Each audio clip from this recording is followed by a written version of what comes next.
article up on afterlifetopics.com called Going Toward the Light, What Does It Mean and Is It a Good Thing? So, what does going toward the light mean? And this is something we hear so much in the New Age sphere of books and movies and TV shows, and it's kind of a colloquialism in culture. It's like, don't go toward the light because you'll never return.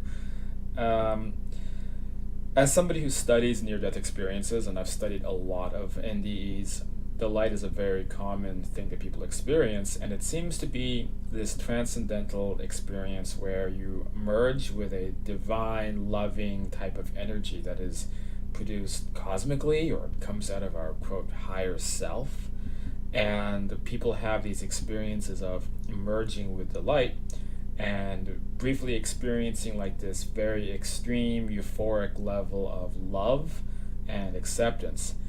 And I've heard the light experiences related to healing, like if somebody is in a very dark state of mind, that they feel unloved, then this light will come down and it will make them feel loved again, and that carries excuse me, that carries with them after the experience ends, when like the near-death experience ends, and they become a more loving, self-accepting, compassionate person once the NDE is over. And so it's a very positive experience, but I also think that there's a little bit of a flip side to quote, the light. And this has more to do with our interpretations of this experience when it happens than it does the actual experience itself. So that's kind of what I'm talking about in this article. So what I've come to find is that there's people who have turned the light into this kind of religion. So as we know, there's many, as we've talked about on this channel, there's many different interpretations of the afterlife, but there's really kind of only one objective path that involves direct spirit communication and direct experiences on that side. And these experiences kind of point to one direction. And that direction, of course, is that there's many, many, many different types of places that we can go to when we kick the bucket. But they have some commonalities. And so we know that there is physical worlds that seem to exist after this world ends, that we kind of, to use video game terminology, where we kind of respawn at. So we die here and we reappear in what some people call the astral or ethereal world, and we still have bodies. It's still quite physical, but there's a lot of changes with the way the laws of physics operate. In particular, we have like mental telepathic communication. There's a lot of changes to physiology and how we how we operate on that level. But I'm sorry, I'm getting over a cold right now, so now I'm kind of in that phase where I'm coughing a lot. So I'm not going to like go back and try to edit my coughs out, because I'm not editing my videos because it takes too long and I just want to get these out. So it's kind of like one shot, one go, hope the video works. Anyway, so we know that about the afterlife at this point. I think that this is conclusive. But there's many people that I talk to or people who have experiences who write about it online who differ from that point of view, and they have combined going toward the light with the afterlife itself. So what they're saying is that the afterlife is basically floating in the light, the divine light, forever. So it's a non-physical existence without substance. There's not content happening in the afterlife.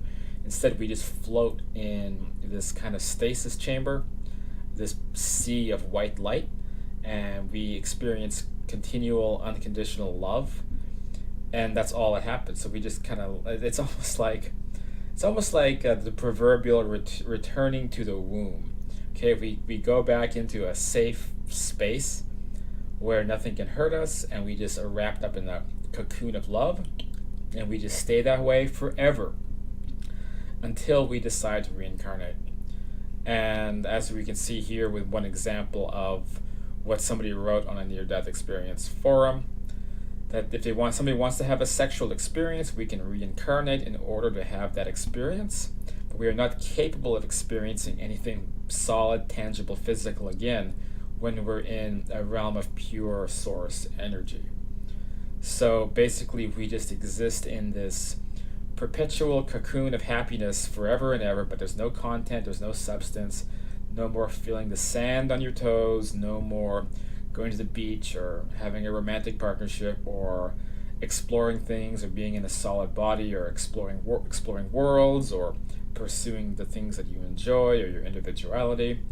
We just go back to this cocoon and we never leave unless we reincarnate.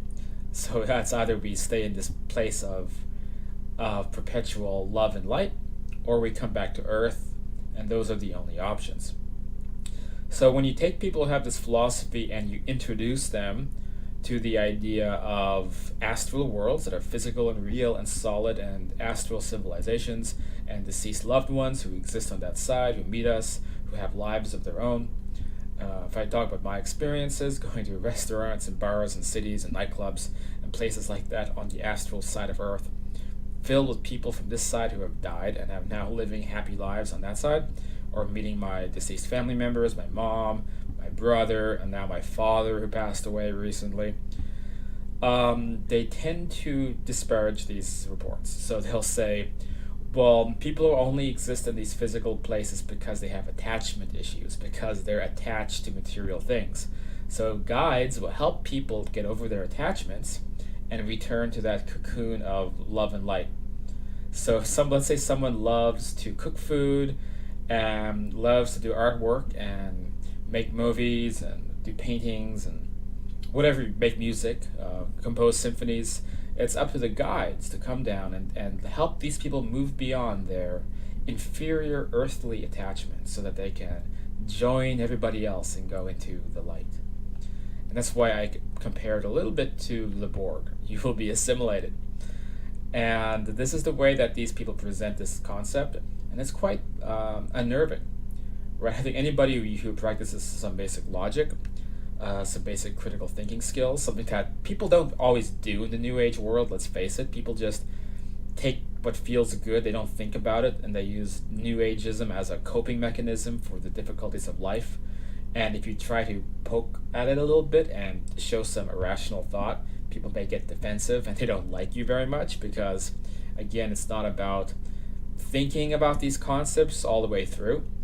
And I don't even know if these people really even believe what they're saying. They're just like attaching to a faith that will make them feel a little bit comfortable on the short term.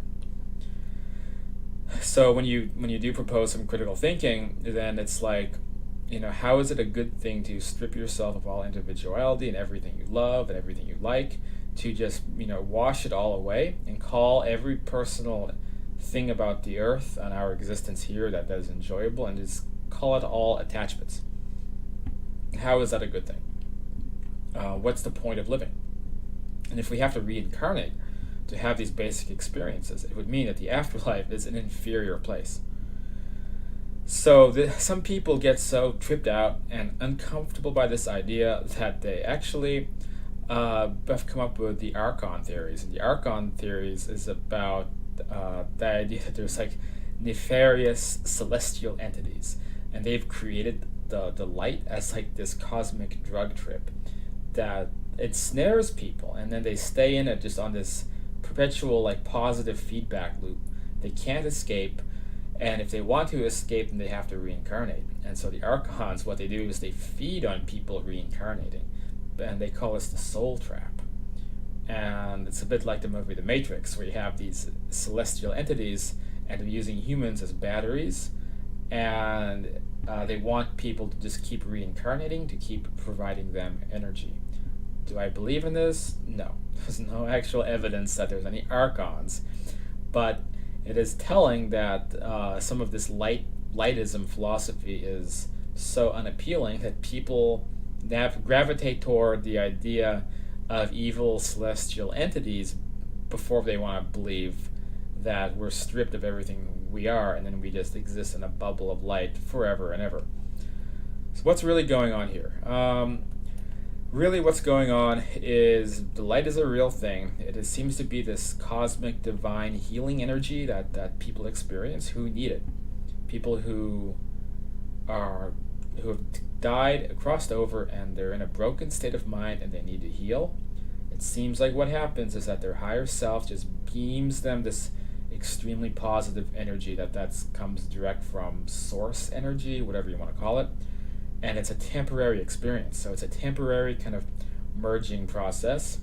And Jurgen just recently wrote a great post about this on one of the Facebook groups. I think it was the Afterlife Research and Education discussion group, in response to my article, where he outlined how advanced out of body travelers, not me, I'm an out of body traveler, but I'm not an advanced out of body traveler. The very advanced travelers, they experience the light frequently, and it is a very beautiful experience, I suppose, but it is a temporary experience. So you experience the light, it heals you, it rejuvenates you, and then that gives you greater strength to be able to go about your adventures around the universe. And so by no means is the light itself the afterlife. People only think this because they're grossly misinterpreting what the light is, and they've turned it into a religion. And just like other areas of like what we call Mick spirituality, that's MC spirituality, like McDonald's, of fast food spirituality, is they don't put much thought behind it, and what's actually being proposed is not very appealing, because that's the idea that everything we do that's physical or material is irrelevant, and we need to just conform and go back to this giant cosmic safe space where we do not enjoy our individualities anymore, and we just exist in this bubble forever and ever and ever and ever. Why people choose to believe this, I don't know. Yes, some near-death experiences involve being in this bubble, this cocoon of love and light, but it does not mean that that's what the afterlife literally is.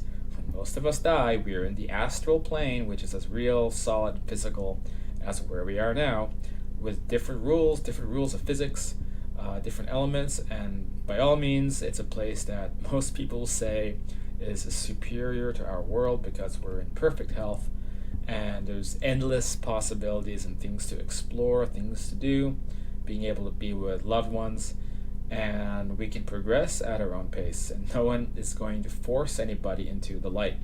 And if somebody does try to force you into the light, I suggest resisting that. Don't let people tell you where to go after you die, because there's a lot of wonky beliefs out there, and I don't think I believe in Archons, but it wouldn't surprise me at all if there were some nefarious elements, nefarious entities that want to deceive people. Because I've encountered what we may call demonic entities on the astral environments. I know that there's weird, crazy stuff out there. So as always, I recommend to follow your own path. Don't take anyone else's path. And if someone is telling you that you have to stop painting and making music and taking walks on the beach and all the things you love, you have to just surrender everything to the light, well, I'll tell you what, that's a load of rubbish. Alright, this is Cyrus. If you like this video, please give me a subscribe, give me a like, because this channel won't really go on without your help.